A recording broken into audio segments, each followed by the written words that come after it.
NBA Straya. How are you going? How you going? I hope you're all right. Why is it, Jim? Well, it's Thursday, isn't it? March 20 all day. And Thursday is basically Friday. Let's be honest. Like, you're just not doing any work, essentially. Like, this is really your last day of work, unless you're working on the weekend, of course. Because you don't do anything on Friday. It's a half day most of the time anyway. We've got tins to smash. Who cares? It's Thursday. One of the great days. One of the great days. I'm your host, James Clements. A little bit dusty still from last night's Game 4 of the NBL Finals. Here in Larry Armour Studios wearing a Larry Johnson t-shirt if you're watching on the old YouTube. I love this t-shirt. It's got his like old basketball card on the back. It's sick. But weirdly enough, that goes nicely into this one. It was 90s Finals Throwback Day in the NBA today. How good was that? I mentioned it on this morning's Walk and Talk Reel.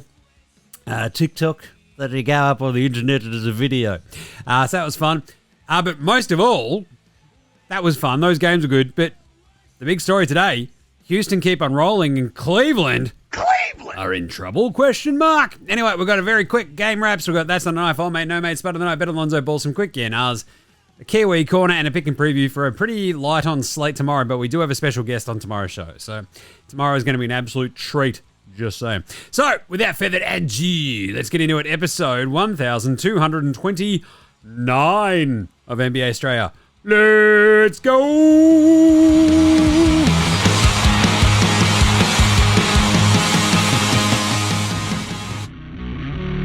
This is Josh Giddey. G'day, this is Andrew Gaze. This is Jack White. This is Joe Ingles. This is Dyson Daniels. This is Chris Anstey. This is Matthew Delvedova. This is Shane Hill. Hi, this is Ryan Brockhoff. This is Mitch Creek. This is Nick Kay. You're listening to NBA Australia. And you're listening to NBA Australia. And you're listening to NBA Straya. And you're listening to NBA Straya. You're listening to NBA Straya. And you're listening to NBA Straya. You're listening to NBA Australia. And you're listening to NBA Straya. And you're listening to NBA Straya. And you're listening and watching NBA Straya. This is NBA Australia. Let's do it.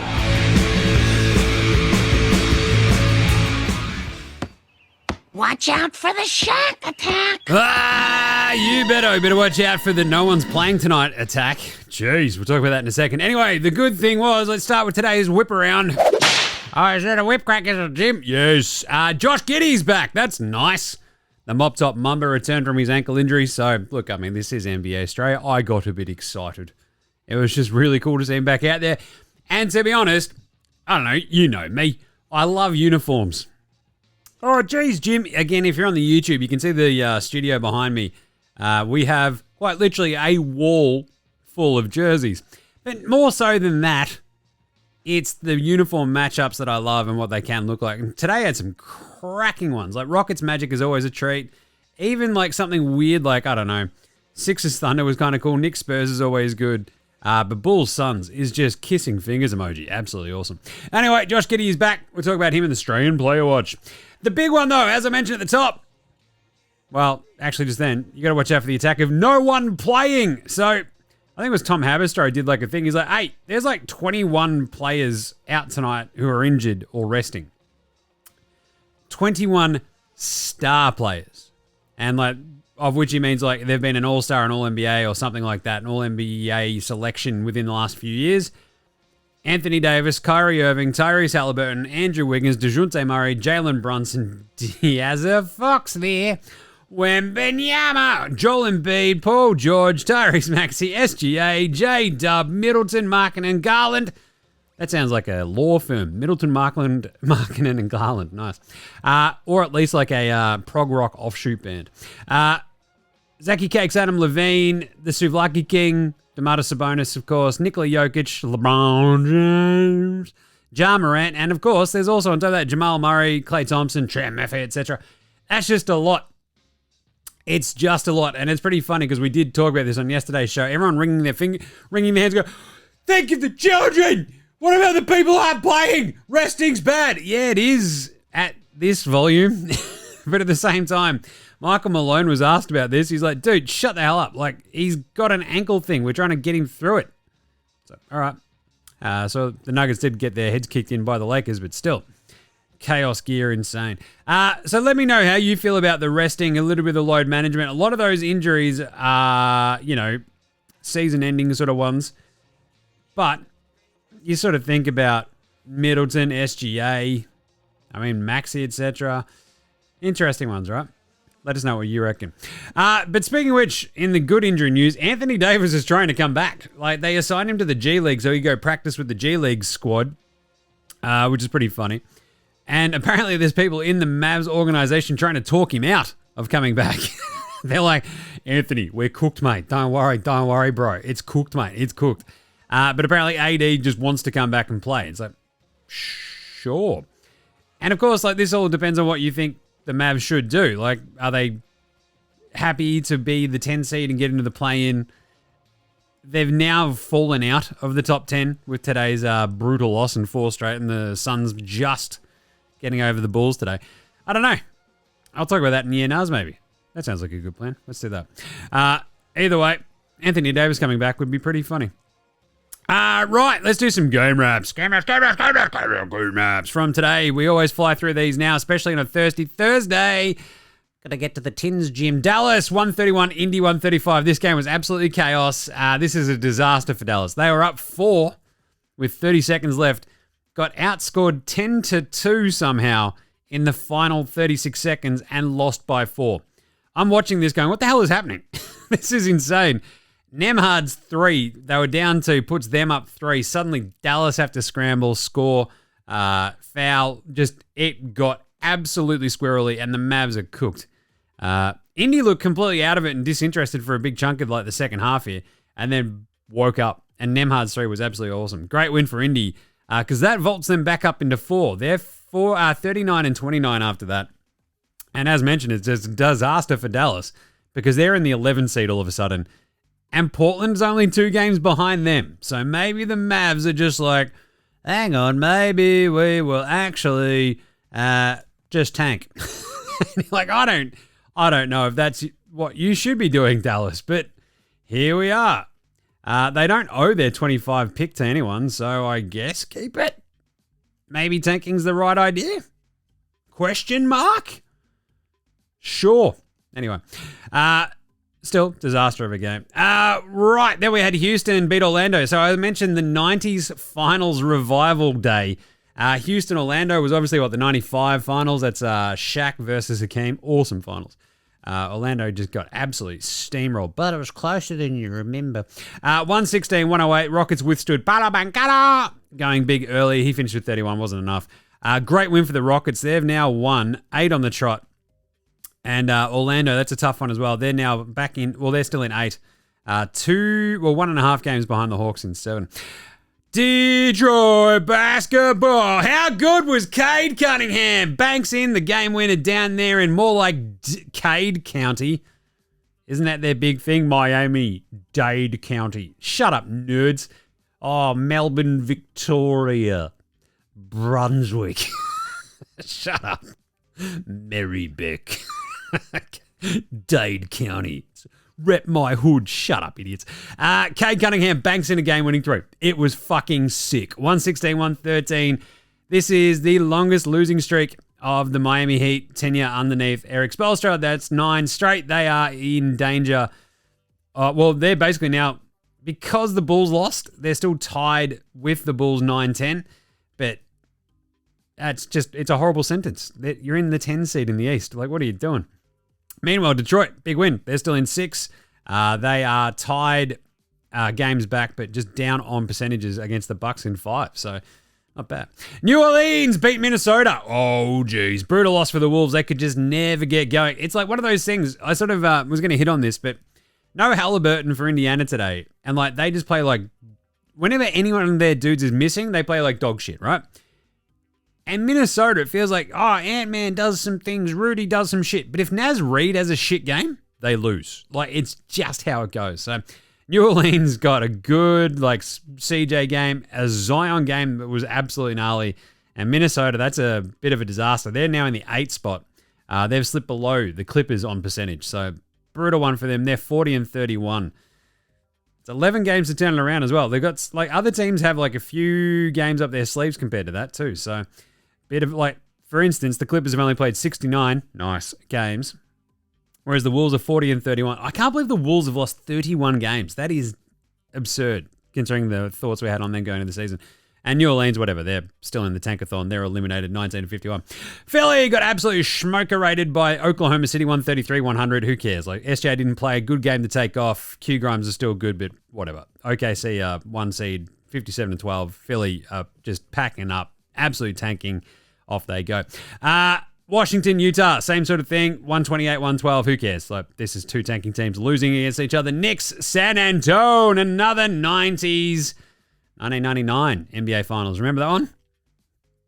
Wearing a Larry Johnson t-shirt right now. I'm just saying. Knicks could not buy a bucket. And then they got Sandro! That's right. They got run over by Sandro. Mamu Kalashvili. I love him. He's awesome. It ruled. What a game. I'm going to talk about him later, but god damn. And the Spurs kicked their ass. The Knicks had absolutely nothing. None of their starters apart from Cat showed up. And when that happens, you're like, oh, that's the big problem about the Knicks only playing like 8 dudes all the time. If 4 of them is shit, they're fucked. So yeah, Knicks still the 3 seed, 43-25. Good win for the Spurs, I guess. As I said on yesterday's power rankings, like this is the tier of like should be tanking harder than they are. They're 29-39. Then we had, a Chicago-Phoenix game that was actually surprisingly fun down the stretch. 127-121. Bulls just put up a little bit of a fight there at the end. Josh Giddey came back, crushed it. As mentioned, I enjoyed that. But good win for Phoenix, really, in the end. They moved to 33-37, as mentioned, back into the 10 spot. Watch out now, they're in the playoffs. Bulls 29-40. They're still in the 9 spot as well, ahead of the 10-seeded Miami Heaters. Josh Giddey was great, 22-7-7. God, he was good in that game. Then we had a Memphis-Portland game as well that was basically Portland ran over the top of the Grizzlies late 115-99. Portland 31-39. Grizzlies, bit of a tough one again, 43-27. Triple J was okay. Couldn't shoot it. And I'm just saying, like, these are the sort of games I'm like, Dyson Daniels, Defensive Player of the Year. Desmond Bain couldn't get it going either. Scottie Pippen Jr. was good, but the Blazers got 31 from Denny Avdija to go with 16 rebounds, 8 assists. He's awesome. I love him. 22 for Simon. Sharp had 17. And Doo-Wop had a really good game too, so we'll talk about that in a second. Then we had Denver without Jam and Jamal Murray and Nikola Jokic. Hello. You had Rusty Westbrook sputtered up 4 of 14. Spoiler alert. And Luka, I don't know. Would you trade away a guy who can get 21 points in the first quarter of a game against a fellow Western contender? Because I wouldn't. But I'm not Nico Harrison and a fucking moron. There you go. The Lakers, 43-25. Great win for them. 31 in the end for Luka. 31-9-7 in 32 minutes. 22 for Austin Reeves, the real GOAT. 8 assists as well. Just very little going for the Nugs outside of Aaron Gordon's 26-11. No one could really hit a shot. Rusty, 4 of 14, as mentioned. Nugs dropped to 44-26. 43-25 now for the Lakers. Yeah, you heard me right. That means that the Lakers have a better record than the Nugs and are currently the 3 seed ahead of the Nugs, who are the 4. And finally, Cleveland. 119 in Sacramento. Fires a laser! 123. Awesome game. Came right down to the wire. Lots of scrambling at the end. Sacramento, hold on. This game was nuts. You had Donnie Mitchell going 1 of 6 from 3. He had 26. Mobley was absolutely gnarly, 31-10. But everybody for the Kings was going right. 27 for DeMar, 22 for Malik Monk, 12 and 13 for My Name is Jonas. Keegs had 13. You had 13 for Keon Ellis.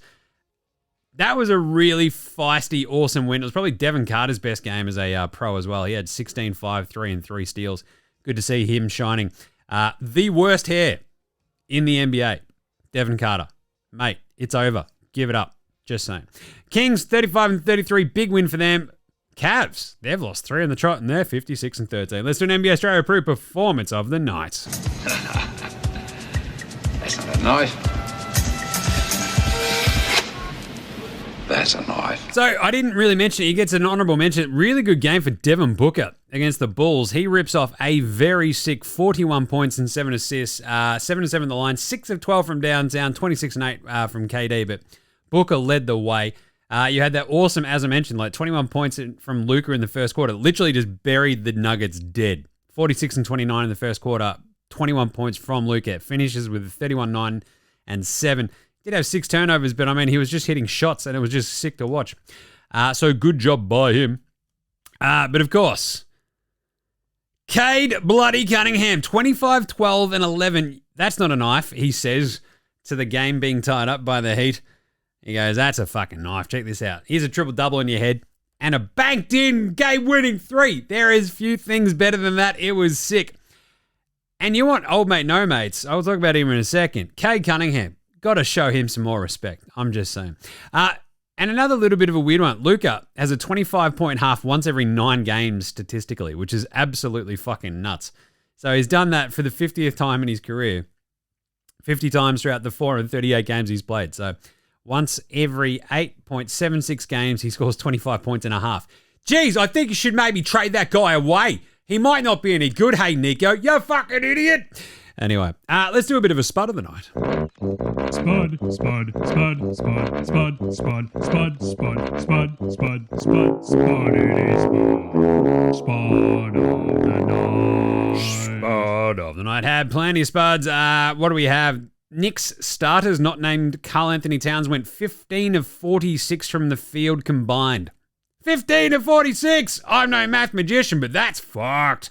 6 of 21 from 3 as well. Ant-Man. But Jimmy had 29 points. Yeah, he shot 5 of 19. Ricky Counter went 1 of 11. We don't really like the dunk on rookies there. Marcus Smart, remember him? He plays for Washington. He went 0 of 6. Jordan Poole also went 1 of 11. Absolutely remarkable gear. 3 of 13 for Jared Butler. 4 of 15 for Fred VanVleet, the fighting Van Vliets. 4 of 14 for Rusty Westbrook, as mentioned. But I would very much like to thank Naz Reid, the aforementioned Naz Reid, and, that's right, from downtown, Jalen Green. They both shot. Oh, yeah, there it is. Woo! Chill! They went and shot 311. Yobi. Thank you very much. Who's old mate, no mates? Old mate, no mates. Old mate, no mates. Old mate, no mates. Old mate, no mates. Old mate, no mates. Old mate, no mates. Who's got no mates today? How about Cade Cunningham? So he has the 25, 11, and 12 triple-double. And you're like, that's pretty good. He took 25 shots to get his 25 points. Bit of a rough one. But then you're like, hang on a second.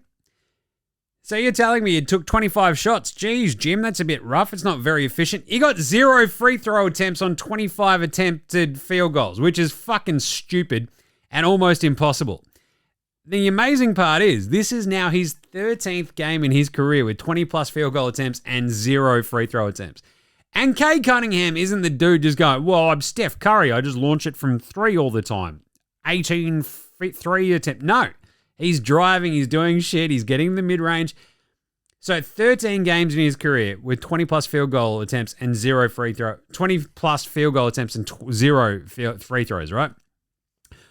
Here's an idea. SGA has 0 of those games in his career. Cade has 13.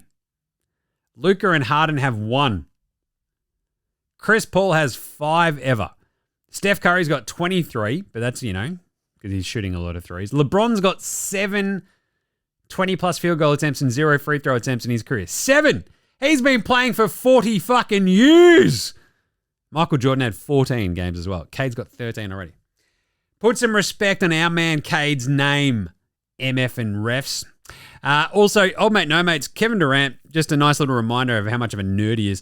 There was like I brought the interaction with he and Buds up the other day.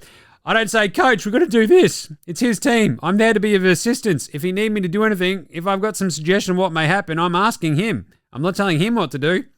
Hey, remember when Kevin Durant tried to make his nickname The Servant? What a fucking, oh my God, just, what are you doing there? Oh, nerds. Yep. Pantsing of the night. Oh, jeez. This one happened early. Kelal Ware on Beef Stew. Absolutely great call by Mark Jones as well. Took his soul to the hole. Absolutely great yam by Kelal Ware on Isaiah Stewart. Oh, big Beef Stew. You knew that he was just like, I'm just going to just punch someone's fucking head off their face. Face off their head.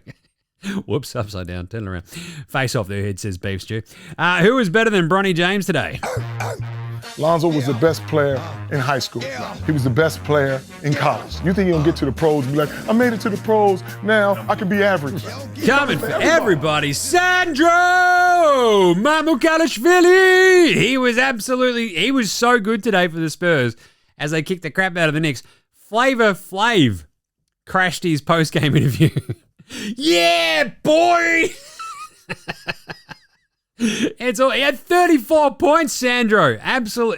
Absolutely insane. He went 7 of 7 from 3, 13 of 14 from the floor, 9 rebounds and 3 assists. Your pick number 54 in the 2021 draft, Sandro Mamukalishvili, now has the highest score ever recorded in under 20 minutes in an NBA game. Because he did it in fucking 19 minutes.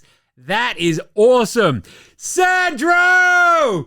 Yeah, boy! Hell yeah! That's got to be it from here on. I love me some Sandro. Fuck yeah. All right, let's do some yeah-nows after this. This is Cam Glidden. This is Anthony Drimmick. This is Mitch McCarron. This is Jason Kiddey. This is Daryl McDonald. Hey guys, this is Hugh Greenwood. Yo, what's going on? This is Illy. This is Mark Worthington, or commonly known as Wortho, and you're listening to NBA Straya. You listen to NBA Straya. And you're listening to NBA Straya. And you're listening to NBA And you're listening to Straya. NBA Straya. You're listening to NBA Straya. And you're listening to NBA Straya. You're listening to NBA Straya.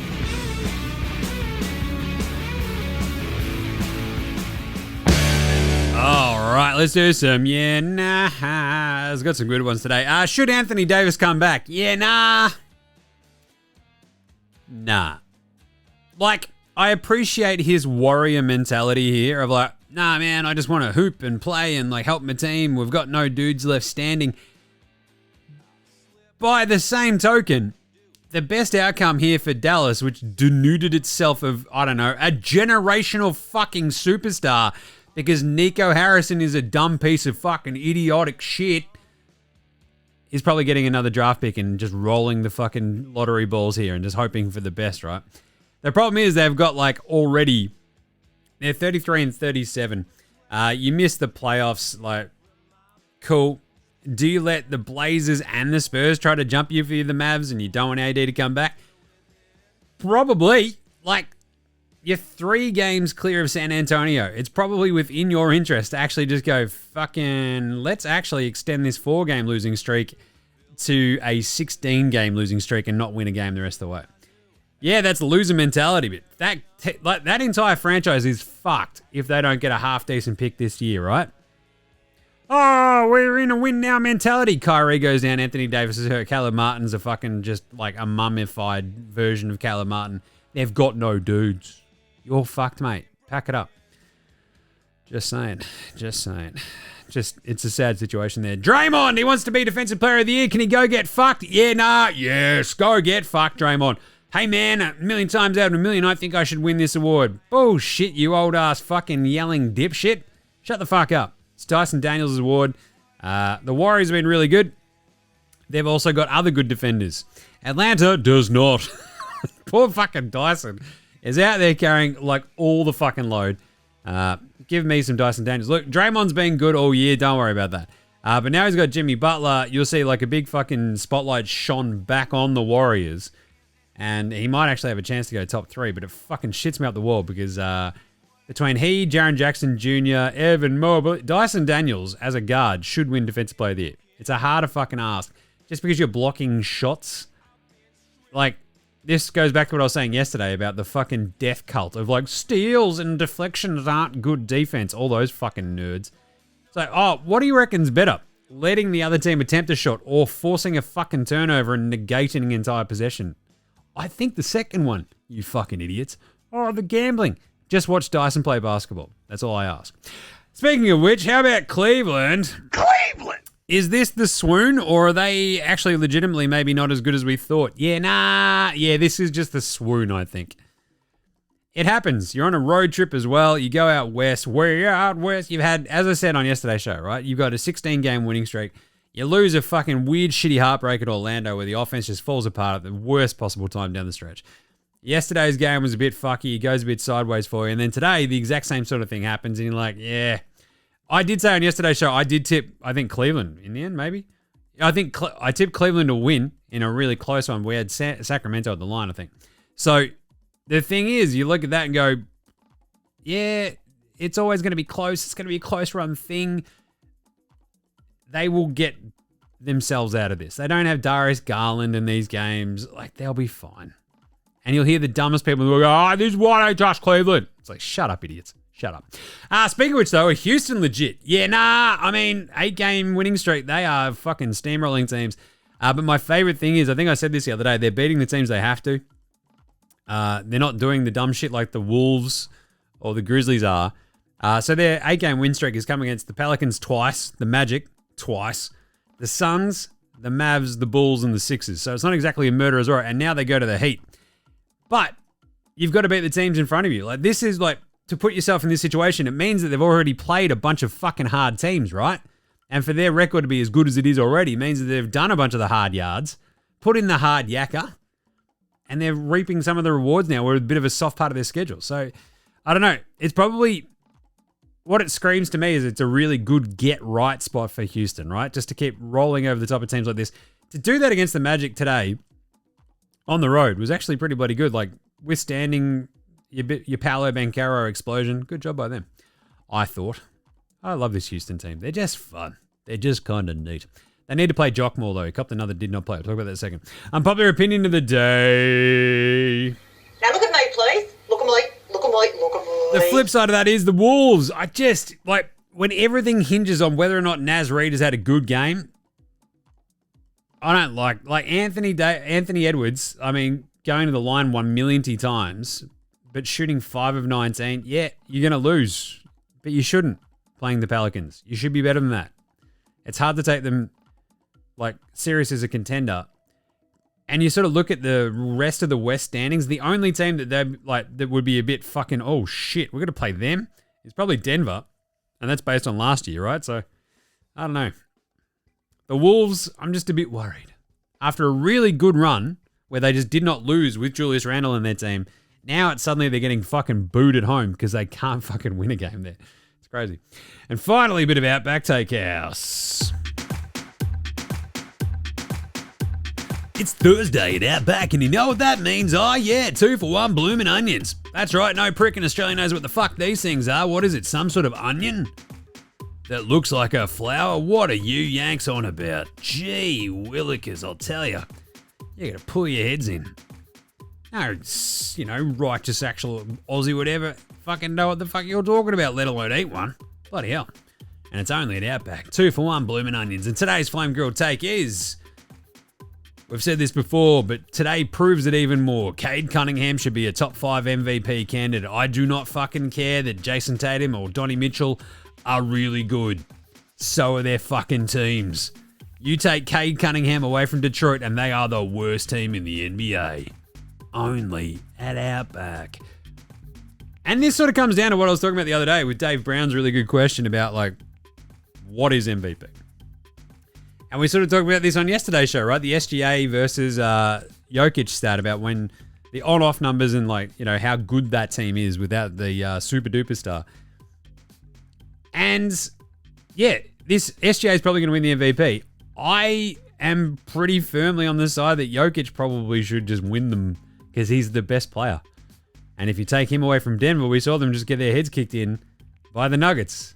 And here we are, by the Lakers today. And, like, you take Cade away from, like, Detroit, who he's got to, like, a 6 seed, maybe a 5 seed, pushing for a 4 seed. Look at the rest of that roster. It's not great. So give me some Cade. All right. Quick break and then back with the Australian Player Watch after Hammer. This is Shane Heal, and you're listening to NBA Straya.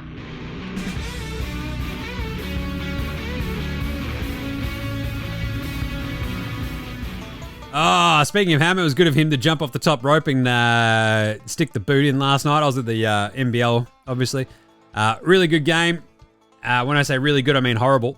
It was as I said, I think I tweeted out, it was more of a rock fight than the time we actually had a rock fight at school and one kid ended up fucking bleeding from above the eyebrow. It was, and I think I did also mention, yeah, this game is uglier than me in year 10. And Hammer's like, geez, that's impossible. I'm like, oof. Thanks, Hammer. It's pretty funny. Either way, today's Australian Player Watch, let's start. We did have a bunch of did not play coaches' decisions. Johnny Fefe against Dallas. Jingles did not play. Oh, no, against... they played Dallas. Jingles copped a did not play coach's decision against the Pelicans. Jock Landale did not play coach's decision against Orlando. Obviously, Dante was out of that Indy game as well with a broken left hand. Out for at least 4 weeks, they say, so that's his season essentially done. But the guys who did play, Alex Dukas, mate. Dukas, mate, he shined. That's right. Ramstein got out there for the win over Philly. They smashed him. So Alex Dukas played an equal season high, ergo career high, 14 minutes and had 3 points. He went 1 of 1 from downtown, 1 of 2 from the floor overall, 4 rebounds, 1 assist, and 1 steal. That is awesome. Alex Dukas, mate. Crushed it. Love that. Then we also had Do-Up, Bop, Do-Up, Do-Up Reef, the Great Barrier Reef. 20 minutes in that Blazers 115-99 win over the Grizzlies. He had 13 points, 9 rebounds, and a block. 5 of 9 from the floor and 3 of 5 from downtown. Love that. And Aussie Matty T, Matisse Thybulle had 3 points, 6 rebounds, 1 assist, and 1 steal on 1 of 3 shooting, 1 of 2 at the line. Good to see Matisse out there and just sort of cruising around and looking really bloody good again. I love that Blazers team. I just really do. And finally, as mentioned, Josh Giddey came back and was fucking fantastic. 31 minutes. He had 22, 7 and 7 with 2 steals and a block and a turnover. It was a +2 in a game they lost by 6. And he played 31 minutes. He was really, really good. He went 10 of 15 from the floor and 2 of 4 from 3. Giddy up! Absolutely crushed it. All right. It's Thursday. Let's do a bit of Kiwi Corner. Oh, how's everybody's favorite big Kiwi going? I'll tell you. He's taking a... it is a bit weird that Ime Udoka seemingly just doesn't like Jock Landale and just prefers Steven Adams. It's just bizarre. Anyway, this week, we got 3 points, 1 block, 6 rebounds in 23 minutes today for big Steven Adams, bro. Up against Orlando, he had 4 points and 9 rebounds to go with 3 assists and a steal on Sunday against Chicago as well. Pretty good. His rebounding numbers are obviously still through the roof. If you he's averaging 6.4 rebounds a game, and he's playing 14 minutes so far. Well, these are his March numbers, right? So for the month, he's at basically 4 points, 6.5 rebounds in 14.5 minutes, which is pretty bloody good. But the big Kiwi's crushing it. Good to see him out there wrestling. Well, not really wrestling Mason Plumlee, but just giving a big cuddle and it's just mates being dudes. Just blokes hanging out. I love that. All right, how about a bit of a Paddy Mills Game Day Baller Game Day Twitter check-in? Let's see what Paddy's been up to. He did have that great one yesterday with the... Where was that? That was the excellent one where he was all dressed in the colors. Oh, there's the awesome one. Party Wave, James Harden. There we go. He's in the background of that awesome James Harden photo where Harden can't believe what he's just done and Paddy's waving the towel. So just Paddy loving it. That's awesome. The rest of the dudes all flipping out, and then there's Kawhi just All right, game previews and picks for tomorrow. Let's do it. Game previews. Remember, you can find all of these. Thanks, Inadvertent Bank. Not a problem, Jim. All of these go to Dabble. Use the code NBA Straya. Click on the link in the show description or over on the socials. Click on the link in the bio. Go to Dabble that way. Tell them we sent you. Got to keep this pirate ship afloat somehow. So today's picks, we got 1, 2, 3, 4, 5, 6 of 11 correct. Yeah, beauty. Not bad.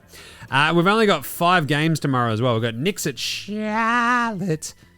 Oh boy, that's not great viewing, is it? What do you reckon? What's going to happen in that one? That's a weird game. Knicks, Charlotte. We're going to have the Knicks 7.5 point favorites. I think, considering that the Knicks had a really bad loss today, I think they win that one. And they win it well. Let's go the Knicks minus 7.5. Brooklyn go to Indy. Indy on a back-to-back. The Nets plus 8.5 is what I'm going to go there.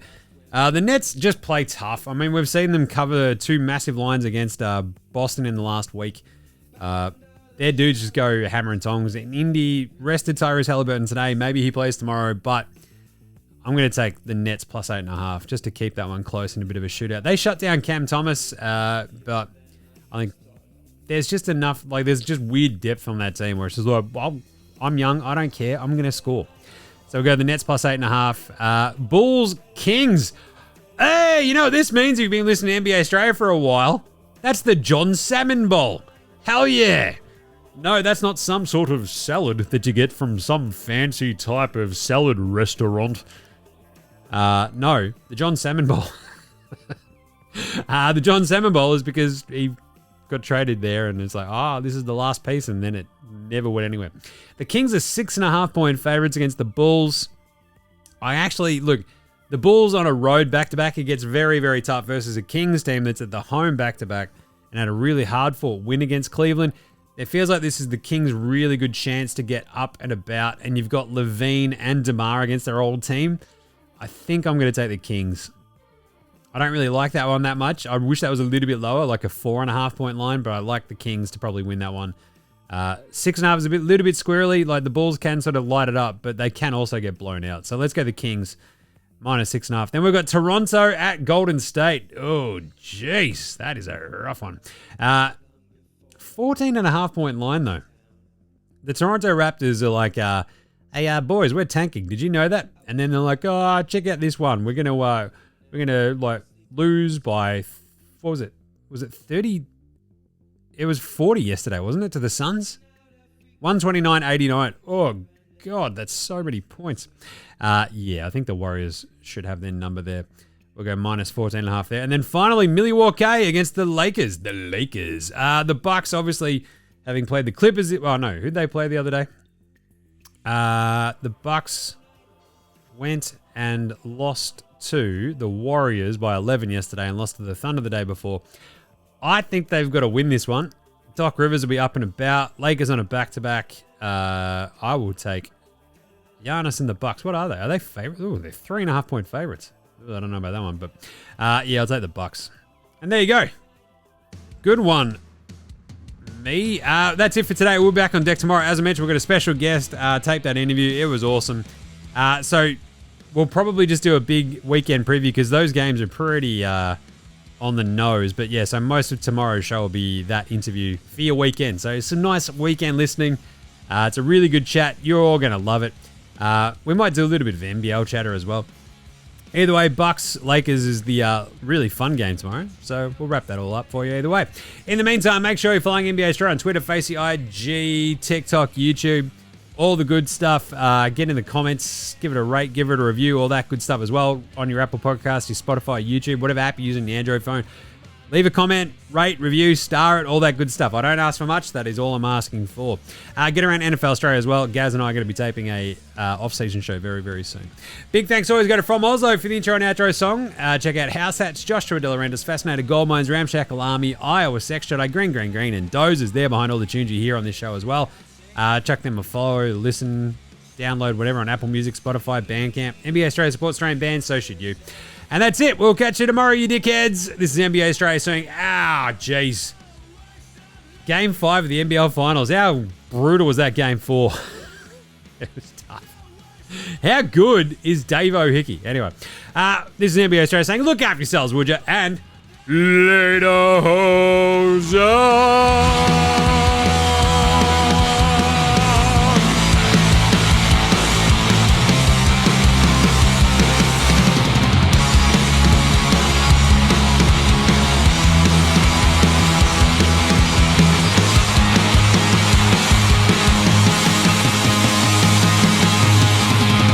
I think that's ridiculous.